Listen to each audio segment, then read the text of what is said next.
మన మున్సిపాలిటీలో భారతీయ జెండా రెపరెపలాడమే కాదు, మద్దూరు మున్సిపాలిటీ కూడా అభివృద్ధి కూడా అదే విధంగా అభివృద్ధి పదంలో ముందుకు పోతుంది.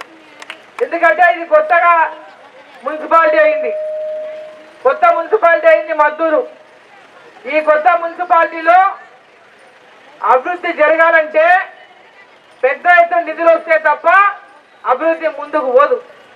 ఈరోజు ఈ రాష్ట్ర ప్రభుత్వం దగ్గర పైసలు లేవు. మీకు చెప్పిన మాటలు ఏవైతే ఎలక్షన్ల ముందు చెప్పిండో మా అక్క చెల్లెళ్ళకి చెప్పిండమ్మా, 18 ఏళ్ల వయసు దాటిన వాళ్ళకి అందరికీ 2500 వేస్తా నెలకు అని చెప్పిండా లేదా? మరి అయ్యలేదు. మళ్ళీ ఇప్పుడు ఓటేస్తే ఇంకా అవి రావు. ఇప్పుడు మనం భారతీయ జనతా పార్టీని గెలిపిస్తే ఖచ్చితంగా మనం అందరం నీవు ఇచ్చిన మాటలు నిలబెట్టుకోని రోజు కూడా కాంగ్రెస్ పార్టీని మీకు ఆ 2500 ఇచ్చేటటువంటి విధంగా పోరాటం చేసే బాధ్యత భారతీయ జనతా పార్టీ తీసుకుంటారు. 2000 పెన్షన్ 4000 చేస్తామన్నారు, కాలేదు. పెన్షన్ రాని వాళ్ళకు పెన్షన్లే లేవు, ఇప్పటిదాకా 2000 కూడా లేదు. ముసలోళ్ళు 2 ఏళ్ళే ఇప్పుడు వస్తుందా పెన్షన్, నాకు అప్పుడు వస్తుందా పెన్షన్ అని తిరుగుతా ఉన్నారు. ఒక్కరికి కూడా పెన్షన్ రాలేదు. మొగుళ్ళు చచ్చిపోయిన వాళ్ళు, పాపం ఆడపిల్లలు భర్తలు పోయిన వాళ్ళు, అలా భర్తలు చచ్చిపోయిన వాళ్ళు, మొగుళ్ళు చచ్చిపోయిన వాళ్ళు కూడా ఇప్పటిదాకా పెన్షన్ల కోసము కాగితాలు పట్టుకొని తిరుగులాడుతున్నారు. పెన్షన్లు లేవు. దివ్యాంగులు కూడా 3000 రూపాయల పెన్షన్ 6000 చేస్తామన్నారు. వాళ్ళకు కూడా 3000 6000 చేయలేదు. కానీ చాలా మందికి మీ సర్టిఫికెట్లు లేవు, ఈ సర్టిఫికెట్ చెల్లదు, ఇది కాదు మళ్ళా చేపియాలని చెప్పి తిప్పి వాళ్ళకు కూడా వచ్చే పింఛను రావడం లేదు. మరి ఇవన్నీ కాకుండా ఈరోజు ఇండియాకి బెదిరిస్తున్నారు.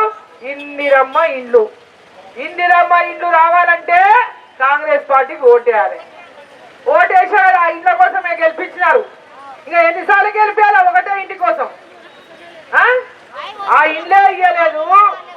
ఆ వచ్చిన వాళ్ళకు కూడా చక్కగా బిల్లులు లేవు. ఏమన్నారు? జాగలు ఉన్న వాళ్ళకంతా ఇండ్లు ఇస్తామన్నారు, పేదవాళ్ళకి.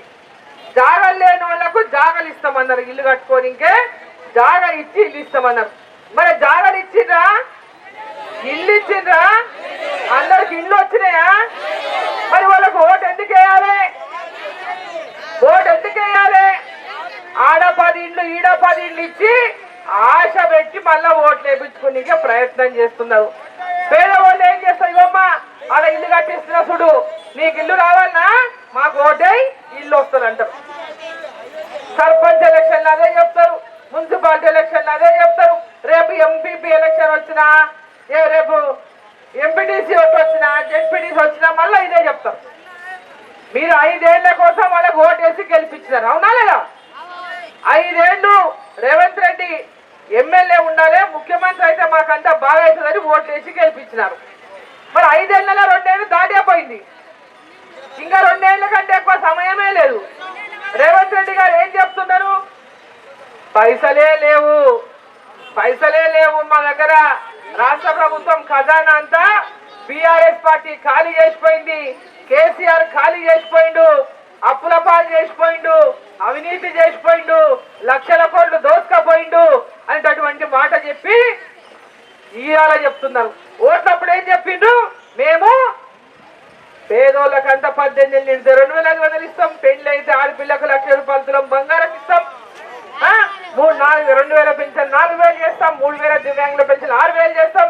చదువుకున్న పిల్లలు నిరుద్యోగులు ఎవరైతే ఉన్నారో వాళ్ళకు నెల ఉద్యోగం రాకుంటే ఉద్యోగం వచ్చేంత వరకు నెల 4000 రూపాయలు ఇస్తాం. భారతీయ జనతా పార్టీ చెప్పింది, అమ్మా ఇవన్నీ జూట మాటలు నమ్మకండి, మీరు ఈ జూట మాటలు నమ్మకండి, మేము వాస్తవాలు చెప్తాము, చేసే మాటనే చెప్తాము. పేదోళ్ళకి ఇండ్లు ఇస్తాము, ఇప్పుడున్న 2000 రూపాయల పెన్షన్ 2000 రూపాయలు లేని వాళ్ళకు కూడా అందరికీ చేస్తాము. ఇది కరెక్ట్ నెల ఇస్తాము.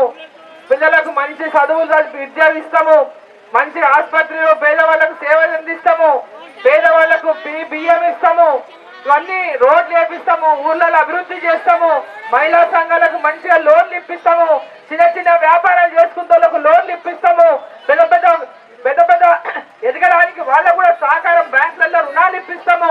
చదువుకున్న పిల్లలు, నిరుద్యోగం ఉన్న పిల్లలకు ఉద్యోగాలు కాదు ఉపాధి కోసం కూడా లోన్ ఇప్పిస్తామని భారతీయ జనతా పార్టీ రోజు చెప్పింది.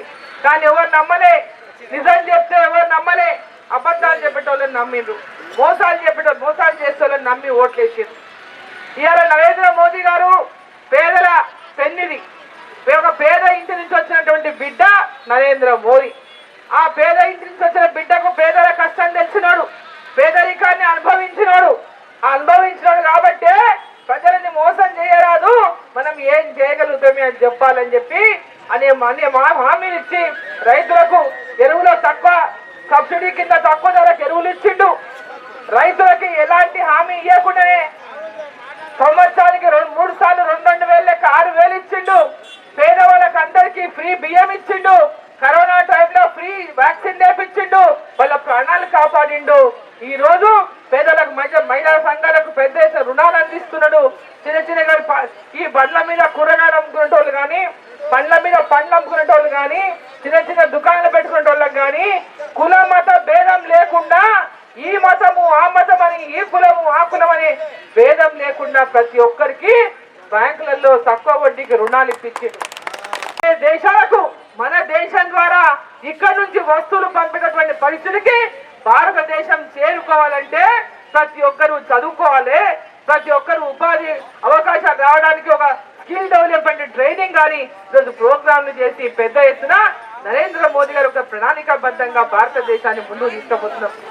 ఇవాళ మీరందరూ కూడా ఈ మతాల మధ్యలో చిచ్చు పెడుతున్నటువంటి కాంగ్రెస్ పార్టీ ముఖ్యంగా ముస్లిం సోదరులు మనం అందరం కూడా ఊర్లలో ఏ తేడాలు ఉండవు, భేదాలు ఉండవు. ఊర్లలో అందరూ కలిసే ఉంటారు. ముస్లింలు హిందువులు అనేది ఉండదు. ఈ రోజు వాళ్ళు వచ్చి చిచ్చు పెట్టి కాంగ్రెస్ పార్టీ వాళ్ళు ఓట్ల కోసం మన మధ్యలో కొట్లాటలు పెట్టేటటువంటి ప్రయత్నం చేస్తా ఉన్నారు. మన మధ్యలో కొట్లాటలు పెట్టి భారతీయ జనతా పార్టీ అంటే ముస్లింలు ఓట్లే రాదు, ఇది భారతీయ జనతా పార్టీ ఇట్లా అట్లా అని లేనిపోయినటువంటి అబద్ధ ప్రచారాలు చేసి వాళ్ళని భారతీయ జనతా పార్టీ నుంచి దూరం చేసేటటువంటి ప్రయత్నం చేస్తా ఉన్నారు. ఏ ముస్లింలకైనా భారతీయ జనతా పార్టీ అన్యాయం చేసిందా మీరు గుండె మీద చేసుకొని చెప్పాలని చెప్పి ఈ సందర్భంగా నేను తెలియజేస్తా ఉన్నా. వాళ్ళకి అనేక వ్యాపారాలలో వాళ్ళు ఏది చేసుకుంటామన్నా ఇలా స్కిల్ డెవలప్మెంట్ ప్రోగ్రాములు కూడా, స్కిల్ డెవలప్మెంట్ ట్రైనింగ్ ప్రోగ్రాములు ఎవరైతే నడిపిస్తున్నారో దాంట్లో అధిక శాతం ముస్లిం సోదరులే ఉన్నారు చదువుకునేటువంటి వాళ్ళని చెప్పి నేను తెలియజేస్తా ఉన్నా. అది కేంద్ర ప్రభుత్వం డైరెక్ట్ గా వాళ్ళకి ఇస్తా ఉందనే విషయాన్ని మీకు ఈ సందర్భంగా తెలియజేస్తా ఉన్నా. ఇది కేవలం గ్రామీణ ప్రాంతాల్లో అందరూ కలిసిమెలిసినారు ఓట్ల కోసం ఈరోజు కాంగ్రెస్ పార్టీ చేస్తున్న రాజకీయాలను ముస్లిం సోదరులు కూడా గ్రహించాలని చెప్పి ఈ సందర్భంగా నేను కోరుతా ఉన్నా. భారతీయ జనతా పార్టీ నరేంద్ర మోదీ నాయకత్వంలో ఈ భారతదేశంలో అఖండ భారతదేశంలో అందరూ ఒకటే. మన కుల మత భేదాలు వీడి దేశం కోసం మనమంతా ఒకటే. అఖండ భారతదేశంలో అందరూ అభివృద్ధి చెందాలని వాళ్ళ నరేంద్ర మోదీ గారు పనిచేస్తా ఉన్నారు. వికసిత్ భారత్ లక్ష్యంతో వికసిత్ గ్రామాలు, వికసిత్ పట్టణాలు, వికసించిన యువత, వికసిత్ మహిళ, వికసిత్ రైతు, ప్రతి ఒక్క కుల మత భేదాలు లేకుండా అన్ని వర్గాల వారు అభివృద్ధి చెందినాడే భారతదేశంలో వికసిత్ భారత్ సాధ్యమైనటువంటి లక్ష్యంతో నరేంద్ర మోదీ గారు ముందుకెళ్తుంటే మనమందరం కూడా ఆయన బాటలో నడిచి మన భవిష్యత్తు కోసం మన దేశం యొక్క ఐక్యత కోసం మన దేశం భారతదేశం ప్రపంచ దేశాల్లో మొట్టమొదటి స్థానంలో అభివృద్ధిలో నిలబడడం కోసం మనమందరం కూడా ఏకతాటిపైకి వచ్చి కమలం పువ్వు గుర్తుకు ఓట్లేసి మన యొక్క మున్సిపాలిటీలో పోటీ చేసిన ప్రతి అభ్యర్థిని కూడా గెలిపించాలని చెప్పి నేను కోరుతా ఉన్నా.